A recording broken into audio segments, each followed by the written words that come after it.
ಮೈಸೂರಿನ ಪ್ರತಿ ನಾಗರಿಕರ ಜವಾಬ್ದಾರಿ. ಯಾಕೆಂತಂದ್ರೆ ಮೈಸೂರು ಅನ್ನೋ ಊರಲ್ಲ, ಅದು ಇಂದ್ರದ ಗೈ. ಮೈಸೂರು ಅನ್ನೋ ಊರು ಅದೊಂದು ಧರೆಯ ಮೇಲಿನ ಸ್ವರ್ಗದ ತುಣುಕು. ಹಾಗಾಗಿ ಮೈಸೂರನ್ನ ನಾವು ಅಷ್ಟೇ ಸ್ವರ್ಗದಂತಾನೆ ಇಟ್ಕೋಬೇಕು. ಯಾಕೆಂತಂದ್ರೆ ಹೊರ ದೇಶಗಳಲ್ಲಿ, ಹೊರ ರಾಷ್ಟ್ರಗಳಲ್ಲೆಲ್ಲ ಕೆಲಸ ಮಾಡೋದು ನಾನು ಕೇಳ್ತಾ ಇದ್ದೆ ಅವ್ರನ್ನೆಲ್ಲ, ನನ್ನ ಕೊಲೀಗ್ಸ್ ನ, ನೀವೇನಪ್ಪ ಮಾಡ್ತೀರಾ, ನೀವು ರಿಟೈರ್ಮೆಂಟ್ ಎಲ್ಲಿ ಕರಿತೀರಾ, ನಾವು ಮೈಸೂರು ಬರ್ತೀವಿ. ಬೇರೆ ಊರಿನವ್ರು ನಾಯಕರು, ಬೇರೆ ರಾಜ್ಯದವರು. ಸೊ ಅಷ್ಟೊಂದು ಎಲ್ಲರ ಮನಸ್ಸಿನಲ್ಲಿ ಹೊಟ್ಟೆ ಕಿಚ್ಚು ಹಬ್ಬಿಸಿದಂತ ಊರು ಮೈಸೂರು. ನಾವು ಇದನ್ನ ನಮ್ಮ ಕಾರ್ಪೊರೇಷನ್ ಅವ್ರು ಮಾಡ್ತಾ ಬಿಡಿ ಅಂತ ನಾವು ಕಣ್ ಕಡೆ ಕಸ ಎಸ್ಕೊಂಡು ಓಡಾಡಿದ್ರೆ ನಾವು ಇಲ್ಲಿರೋದಕ್ಕೆ ಯೋಗ್ಯತೆ ಇಲ್ಲ, ಮೈಸೂರಲ್ಲಿ ಯೋಗ್ಯರಲ್ಲ ಅಂತ ನಾನು ಹೇಳ್ತೀನಿ. ಹಾಗಾಗಿ ನಾವೆಲ್ಲ ಸೇರಿ ಮೈಸೂರನ್ನ ತುಂಬಾ ಸುಂದರವಾಗಿ ಇಟ್ಕೊಳ್ಳೋಣ.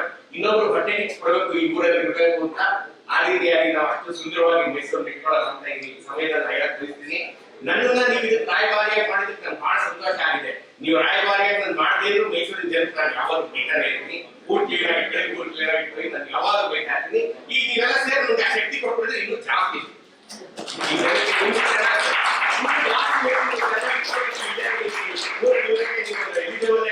ಊರ್ ಬಿಟ್ಟು ಹೋದ್ರೆ ಯಾಕೆ ಮೈಸೂರಲ್ಲಿ ಇರಕ್ಕೆ ಒಂದು